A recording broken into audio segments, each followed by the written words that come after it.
Murder is mankind's ultimate sin.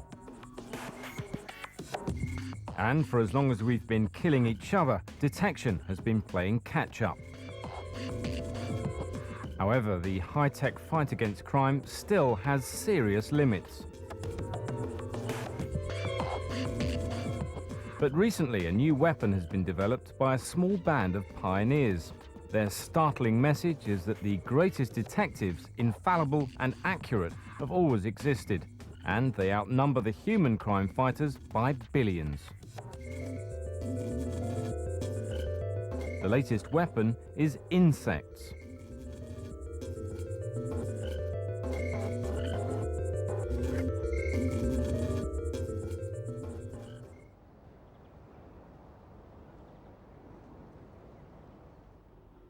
In the 19th century, Britain's amateur gentleman naturalists began building collections of every species. Their obsession with cataloguing every creature, family, subspecies and genus laid the foundations for all our biological knowledge. At London's Natural History Museum, the collection of 30 million insects is the largest in the world, and the study of insects, entomology, began here. Soon, entomologists moved on from simply cataloguing to observing, and insects, the most numerous creatures on Earth, revealed themselves to be the clockwork machines of the natural world. For decades, we've known that many insects' life cycles start with the death of another animal.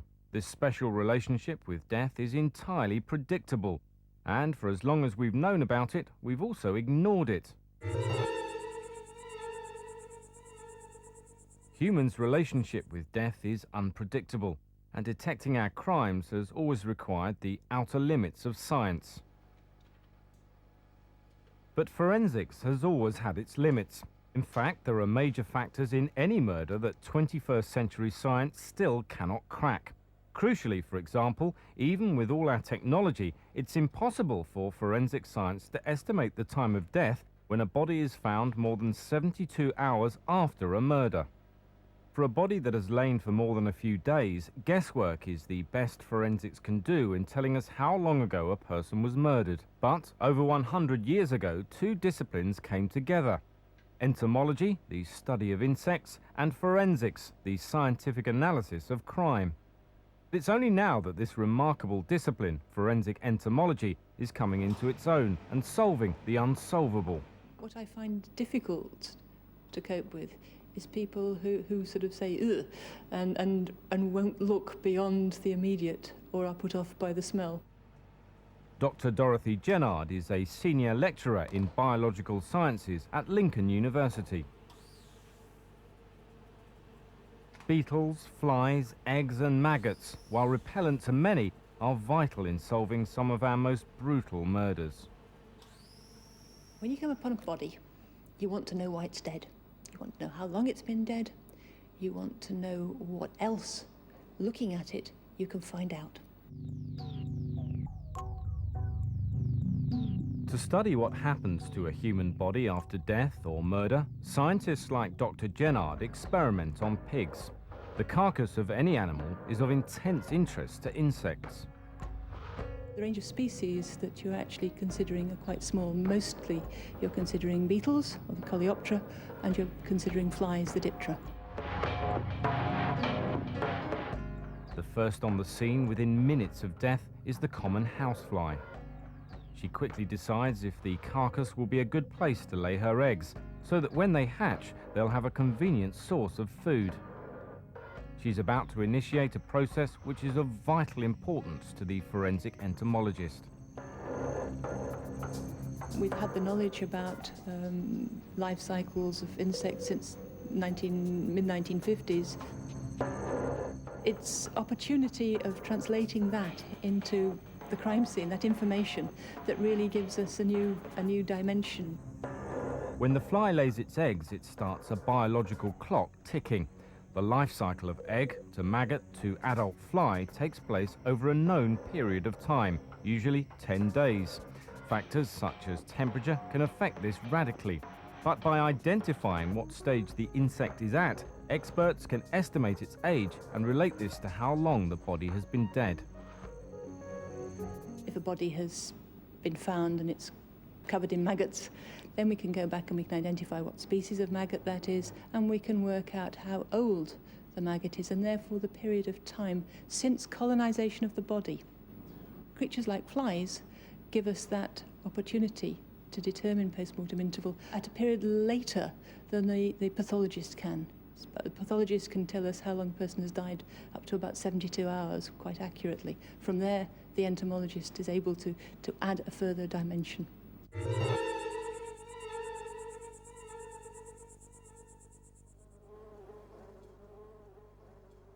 By timing the biological clock of insect activity backwards, vital clues can be discovered about the time of death. In theory, I believe we can determine the age of a maggot to within 15 minutes. That's fine in the laboratory, but how does it work in the field? Britain's most distinguished forensic entomologist, who has helped solve over 500 criminal cases during 27 years, is Dr. Zachariah Erzinchlioglu. Forensic entomology is essentially the application of insect biology to the study of crime. In practice, it is mostly concerned with determining the time of death in a murder case. And in case after case, he's pinpointing time of death months and even years after the death took place, solving murders or mysteries. The classic case, unsolvable by traditional forensics, was that of the body in the boarded-up house. Murder or accident? The corpse of an old man was discovered lying in bed. His body was infested with maggots. He had no family or friends. Indeed, no one knew he was there, except the insects. He was an invalid. He clearly could not look after himself. And maybe he was dying anyway and unconscious. We don't know. The question was, did he die before the house was boarded up or afterwards? The police and Dr. Erzinchlioglu were faced with a body in a sealed tomb. Finding out when he died could mean a murder inquiry or confirmation of a tragic accident. There were maggots on the body.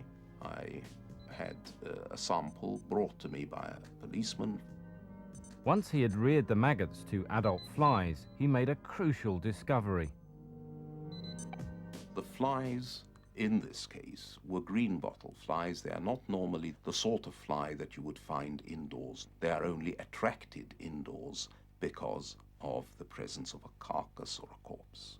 However, it is most unlikely that the body had been somewhere else. There was no evidence that anybody went in and placed the body there and then boarded the house up again. And there were entry points for the flies.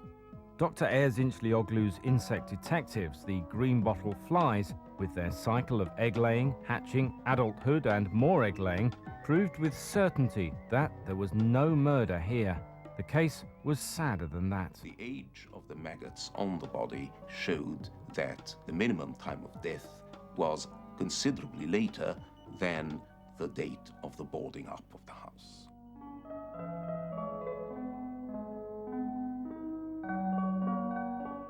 We can safely conclude that, in fact, he did die sometime after the house was boarded up. He was alive, and he died there without being able to attract attention to himself, which is quite a horrific way to end one's life.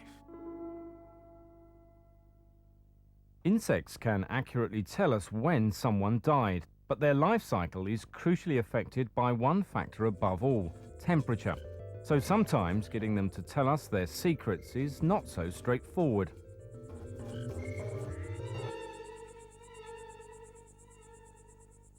The maggots don't talk like you and I, but if you can interpret the language that they're speaking, i.e., how they arrived on the body in the first place, why they've got to the size they have, then you can begin to understand what they're telling you. Dr. Martin Hall is a research entomologist at the Natural History Museum in London. Part of his expertise is determining how crime scene temperature affects the development of our insect witnesses. The age of a maggot is worked out by estimating its length or weight, and then relating that to the temperature at which it was developing. And that's relatively easy if you have a constant temperature room and you know what the temperature is. But of course, when you come across a body, there's no convenient thermometer beside it telling you what the history was of the temperature. It's Monday, the 19th of July, 1999. The time is 11:54 hours, and this is Detective Constable 2296 Keith Harvey at the War Depot at Harwich. On a Monday morning in July 1999, I received a telephone call from the Essex Police asking me if I could come up and have a look at a body that they had found in an old ammunition store. At the time the body was found, there had been some tampering with the body, and it was potentially a murder investigation. There were plenty of fly maggots on it. The temperature in this underground bunker was very stable, so this was in a way very similar to the type of conditions that we would rear larvae in the laboratory at a constant temperature. If it had been found outside, it would have been much more difficult to estimate the temperatures because of the fluctuations. Dr. Hall knew he could give the police an answer because the temperature was constant. The murder scene was like a laboratory. Forensic entomology could be completely accurate. There were many different stages of maggot on the body, even eggs as well. Obviously, from the point of view of trying to estimate how long the body had been there, the biggest maggots were the most useful, because these would have been the oldest ones. So the first thing we did when we got the maggots back to the museum, a portion were reared up to confirm the identification, and another portion were we killed them to measure their length and get an estimate of age based on that temperature. When we measured the maggots and aged them, we found out the oldest ones were about 6 days old.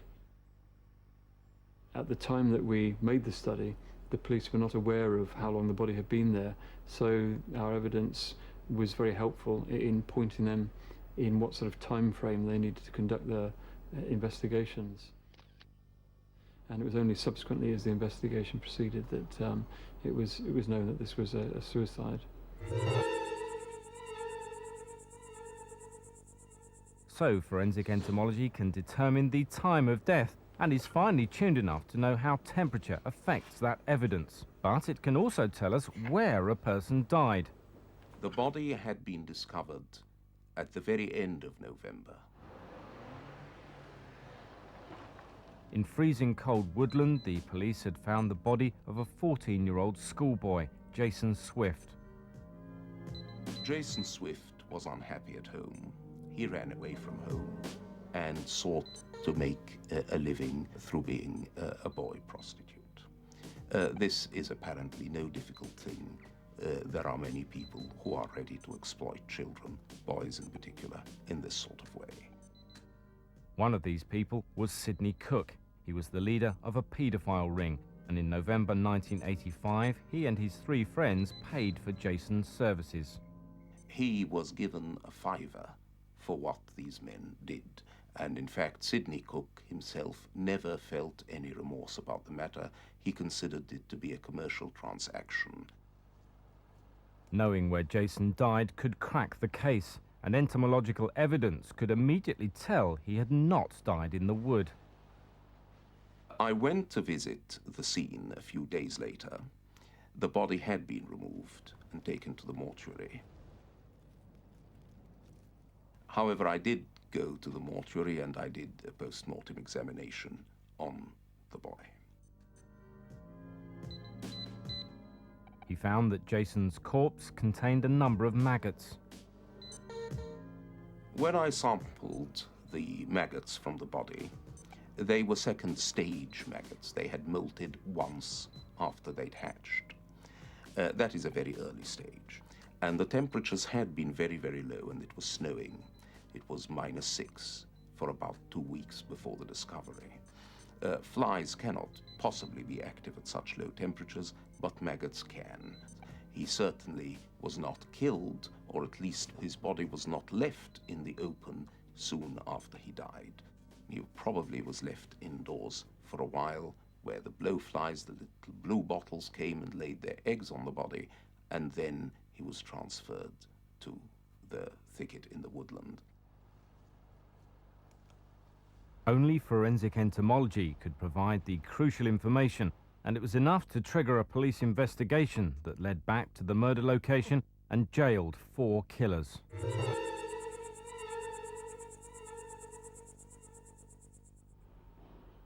Forensic entomology tends to be thought of just as maggots and murders, but there are many diverse ways in which insects can help. There was one very important case in which a seizure of cannabis was made in New Zealand, and with the help of some of the people who work on beetles at the museum, the insects found on the cannabis were identified, and a knowledge of their distribution pointed very clearly to the origin of this cannabis from the Tenasserim region of Burma or Myanmar.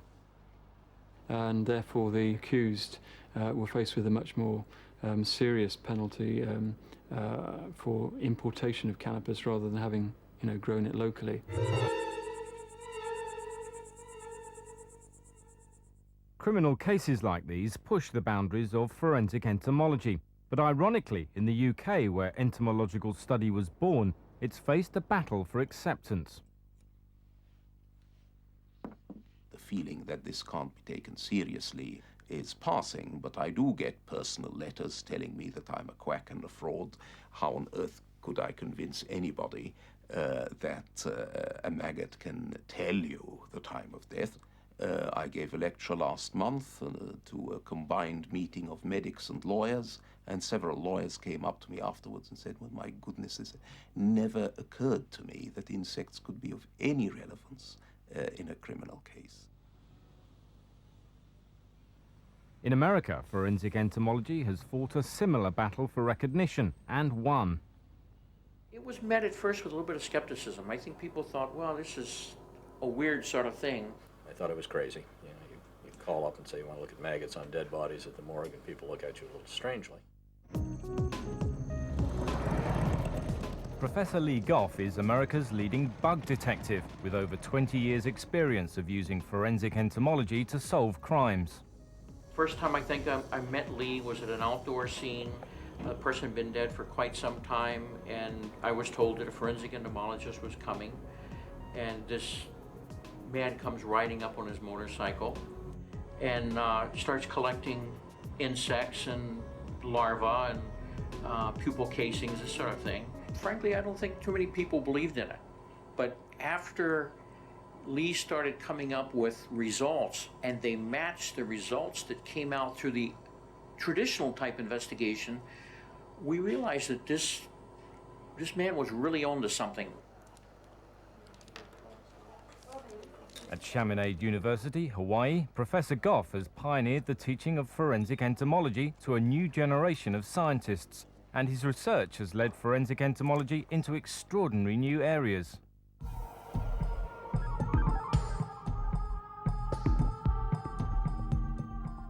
Everything that we do in estimating the postmortem interval is kind of based on the idea that this insect is going to be developing normally for a given set of temperature and other climatic conditions. If all of a sudden you have some substance in there that is altering the rate of development, you really have to know about this. Drugs affect not only the humans taking them, they also affect the insects feeding on the body after death. If someone consumes a drug such as cocaine, and there, your tissues are going to have the cocaine present in it. When the insect feeds on it, it's going to be taking in cocaine, and it's going to have some effect on the insect's metabolism. So basically what we had to do was go through and test a number of these different substances. Cocaine, for example, increases the rate of development, which is logical. Heroin, on the other hand, on a chronic type dosage, is going to decrease the rate of development. Often insects provide the only remaining evidence of drug involvement in death. A lot of times when we get to a body, there isn't enough left actually to do a toxicological analysis. The normal tissues are gone. So what we can do, though, is take the insects, use them as alternate specimens for toxicology, and find out if the individual was under the influence of drugs or toxins at the time they died. When Honolulu police found the mummified body of a woman, they suspected a drug overdose. Traditional pathology could elicit no evidence. The body had decomposed too far. Only insects could prove conclusively how the woman had died.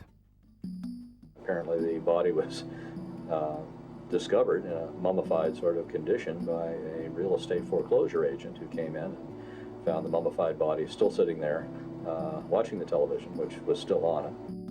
If Professor Goff's theories were correct, any insects that had consumed the body would also contain the drugs that killed her.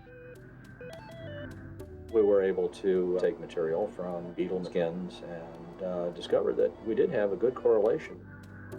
By examining the beetle skins, Professor Goff could tell that the woman had consumed prescription drugs shortly before her death. So this gave a very strong indication that, in fact, what had happened was an accidental, probably, overdose of the tricyclic antidepressant. Either that or a very bad television show.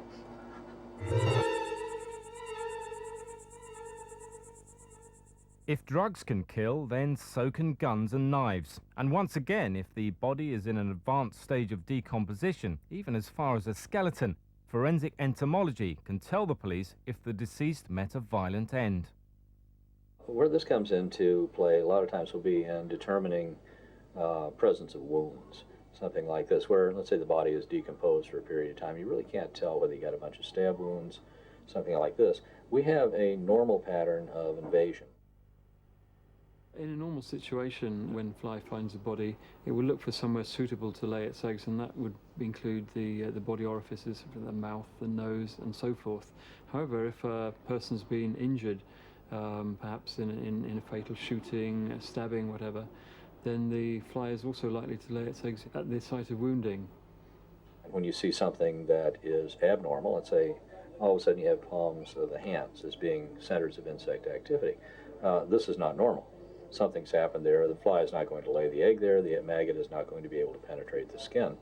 So very frequently we'll see these infestations associated with defense wounds. So that's your first generation that's actually gone through on the carcass. Yep. Turn to the green. Professor Goff's students are lucky. Their teacher is amongst the best there is. And as qualified forensic entomologists, they'll be highly regarded by any American police force. The United States is a world leader in forensic entomology. Hot climates mean that corpses decompose so quickly that insect evidence is often all that is left. Greater diversity of insect species means more clues for the American crime fighter. These factors have made the United States a model for developing this new science, and the United Kingdom has been quick to learn. Today, Britain is taking forensic entomology even further forward. At Lincoln, in the north of England, the university's new forensic laboratory is the most modern in Europe, and forensic entomology has become an integral part of the course. We have 200 forensic scientists, all of them, whether they are doing a single honours degree or whether they're jointly studying that degree with subjects like law, criminology, psychology, have to study forensic entomology. We emphasise perhaps forensic entomology more than anybody else. The excitement that a new discipline, as in forensic entomology, brings allows us in Lincoln to contribute very much to both teaching and also into research of forensic entomology. What's quite interesting is that although a lot's known about the adult stages of flies, the developmental stages, including maggots, are much less well known. And so there's a lot of scope for research to improve our identification of these stages, both through morphology, looking down a microscope like this one here, and also using modern molecular methods. Forensic entomology has won its battle. It's gained the recognition it deserves, and research will continue exponentially. The police and the courts now accept its value, and perhaps it will become so commonplace that the police themselves will be able to identify specimens in the field. Being able to identify larvae from DNA is very useful, because if that moved into a direction where you could have a field kit, and that's a long way off, I think, then I think that it would be easier for police, for scenes of crime officers, to be able to do a species test in the field. Then I think that they could answer the questions much more rapidly than we can at present. Possibly we might even be able to identify bodies by DNA by what maggots have eaten. I don't know, but I don't think anything's impossible. We have students coming up now that are investigating things that I didn't even think of. We've not reached the end, there's plenty more work to do. I would like to think that the development of forensic entomology makes it difficult for people to get away with their murders. And of course, most murderers, like most people, have never heard of forensic entomology.